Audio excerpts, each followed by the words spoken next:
को रहेछ यो मिराज ढुङ्गानाको लेडिज भर्जन? तर कोही पनि कानुनमाथि नाइके बन्न खोज्यो भने रोज आते हैं इस उम्मीद पे आज जीतेंगे कल जीतेंगे परसों जीतेंगे रोज हारते हैं। Are you comedy me?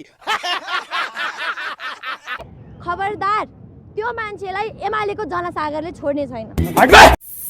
ल हेर त्यो 2-4 जना के भन्छन्लाई जनसागर भन्दैन नि बहिनी, त्यो त गुमालेको ग्याङ हो, बुझ्यो कि न? गुमालेको ग्याङ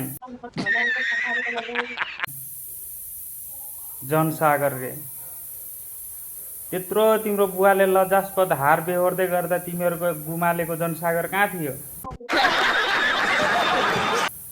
आफ्नो बाबु त बचाउन सकेनौ तिमीहरूले।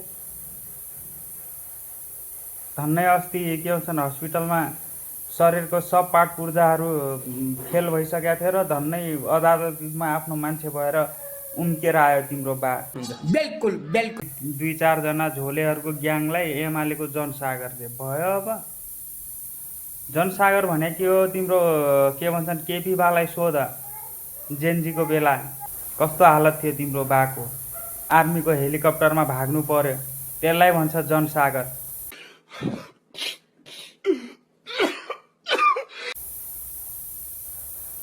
जसले तिम्रो केपी बाको धोती फुस्काइदियो त्यसलाई भन्छ जनसागर।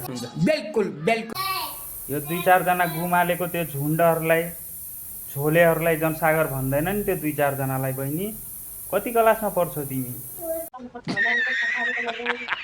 जनसागर रे, एमालेको जनसागर रे।